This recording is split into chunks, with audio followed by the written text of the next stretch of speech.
खोज के अनुसार यह माना जाता है कि 7000 से 7500 ईस्वी पूर्व रामायण काल था। इस काल में राम और रावण का युद्ध हुआ था। रामायण काल में कई महिलाओं का जिक्र मिलता है जिनकी उस काल में सामाजिक और राजनीतिक भूमिका रही है। उन्हीं में से आज हम इस वीडियो में 5 ऐसी महिलाओं के बारे में बात करेंगे जो बहुत ही शक्तिशाली थीं। जो पहली महिला थी वह थी कैकेयी। अयोध्या के राजा दशरथ की अति प्रिय रानी कैकेयी के कारण ही रामायण की रचना हुई। कैकेयी के द्वारा 2 वरदान मांगना ही सबसे बड़ी घटना थी। कुटिल मंथरा की सलाह के अनुसार वह 2 वरदान महाराज दशरथ से मांग ही लिए जो अंततः रामायण की कथा के आधार बने। रामायण के नारी पात्र कैकेयी के स्मरण आम आदमी घृणा और तिरस्कार के साथ करता है। आज भी कोई अपनी पुत्री का नाम कैकेयी नहीं रखता और न ही रामायण के पारायण के दौरान कैकेयी के चरित्र पर किसी का ध्यान जाता है। राम से इतना अधिक स्नेह करने वाली कैकेयी इतना कठोर हो गई कि उन्हें वनवास दे डाला। श्रवण कुमार के पिता रतन ऋषि नंदी ग्राम के राजा अश्वपत के राजपुरोहित थे और कैकेयी राजा अश्वपत की बेटी थी। रत्न ऋषि ने कैकेयी को सभी शास्त्र वेद पुराण की शिक्षा दी थी। राजा दशरथ की 3 रानियों में सबसे छोटी रानी कैकेयी ने देवासुर संग्राम में दशरथ के साथ मिलकर युद्ध लड़ा था। रामायण काल की वह एक शक्तिशाली महिला थी। और जो दूसरी नारी थी वह थी माता सीता। राजा जनक की पुत्री माता सीता का नाम जानकी है। उन्हें माता लक्ष्मी का ही रूप माना जाता है। उर्मिला, मांडवी, श्रुतकीर्ति माता सीता की बहनें थीं। उन्हें पृथ्वी की पुत्री भी माना जाता है, इसलिए उनके भाई का नाम मंगल देव है। माता सीता ने अपने पतिव्रत धर्म का पालन करते हुए श्री राम के साथ वनवास का चयन किया। माता सीता सिर्फ गृहिणी ही नहीं थी, वह प्रभु श्री राम के हर कार्य में हाथ बटाती थीं। इस तरह वह एक कामकाजी महिला भी थीं। माता सीता का जब रावण ने अपहरण कर लिया और उन्हें अशोक वाटिका में रखा, तब इस कठिन परिस्थिति में उन्होंने शील, सहनशीलता, साहस और धर्म का पालन किया। इस दौरान रावण ने उन्हें साम, दाम, दंड और भेद तरह की नीति से अपनी ओर झुकाने का प्रयास किया, लेकिन माता सीता नहीं झुकी क्योंकि उनको रावण की ताकत और वैभव के आगे अपने पति श्री राम और उनकी शक्ति के प्रति पूरा विश्वास था। लंकापति रावण ने अपहरण करके 2 वर्ष तक माता सीता को अपनी कैद में रखा था। इस कैद में माता सीता एक वाटिका की गुफा में राक्षसनियों के पहरे में रहती थी।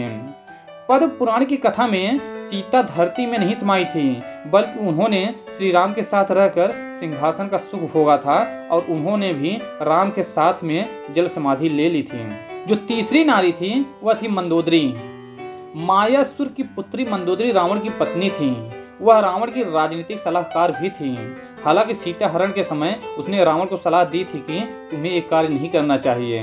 रावण ने उस वक्त उसकी सलाह नहीं मानी। रावण की पत्नी मंदोदरी की माँ हेमा एक अप्सरा थी और उसके पिता एक असुर। अप्सरा की पुत्री होने की वजह से मंदोदरी बेहद खूबसूरत थी, साथ ही वह आधी दानव भी थी। 5 कन्याओं में से एक मंदोदरी को चिरकुमारी के नाम से भी जाना जाता है। अपने पति रावण के मनोरंजनार्थ मंदोदरी ने ही शतरंज के खेल का प्रारंभ किया था। मंदोदरी से रावण को जो पुत्र हुए वह थे अक्षय कुमार, मेघनाथ, अतिकाय, महोदर, प्रहस्त, विरूपाक्ष और भीकमवीर। रावण की कई रानियां थीं, लेकिन लंका की रानी सिर्फ मंदोदरी को ही माना जाता था। और जो चौथी शक्तिशाली महिला थी वह थी माता अंजनी।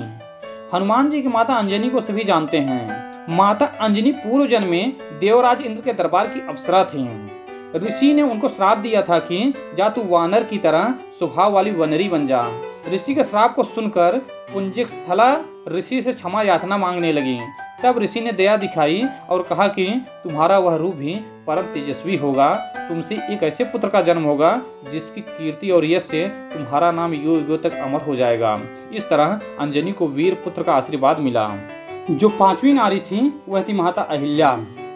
महारी नृत्य परंपरा के मुताबिक ब्रह्मा ने उर्वशी का अभिमान तोड़ने के लिए अहिल्या को सबसे सुंदर स्त्री बनाया था। देवी अहिल्या की कथा का वर्णन वाल्मीकि रामायण के बालकांड में मिलता है। अहिल्या अत्यंत ही सुंदर, सुशील और पतिव्रता नारी थी। उनका विवाह ऋषि गौतम से हुआ था। दोनों ही वन में रहकर तपस्या और ध्यान करते थे। शास्त्रों के अनुसार सचिपत इंद्र ने गौतम की पत्नी अहिल्या के साथ उस वक्त छल से सहवास किया था जब गौतम ऋषि प्रातःकाल स्नान करने के लिए आश्रम से बाहर गए थे। लेकिन जब गौतम मुनि को अनुभव हुआ कि अभी रात्र शेष है और सुबह होने में समय है, तब वह वापस आश्रम की तरफ लौट चले। मुनि जब आश्रम के पास पहुंचे तब इंद्र उनके आश्रम से बाहर निकल रहा था। उन्होंने इंद्र को पहचान लिया। इंद्र द्वारा किए गए इस कुकृत्य को जानकर मुनि क्रोधित हो उठे और इंद्र तथा देवी अहिल्या को श्राप दे दिया। देवी अहिल्या द्वारा बार बार क्षमा याचना करने और यह कहने पर कि इसमें मेरा कोई दोष नहीं है, पर गौतम मुनि ने कहा कि तुम शिला बनकर यहाँ निवास करोगी। त्रेता युग में जब भगवान विष्णु राम के रूप में अवतार लेंगे तब उनके चरण रज से तुम्हारा उद्धार होगा। इसके अलावा लक्ष्मण की पत्नी उर्मिला, वासुकीनाग की बेटी और मेघनाथ की पत्नी सुलोचना और किष्किंधा के राजा बल की पत्नी तारा में भी कई तरह की शक्तियां विद्यमान थीं। तो दोस्तों आज की वीडियो में बस इतना ही। अगर आपको हमारा यह वीडियो पसंद आया है तो कृपया लाइक कीजिए और ज़्यादा से ज़्यादा शेयर कीजिए। धन्यवाद।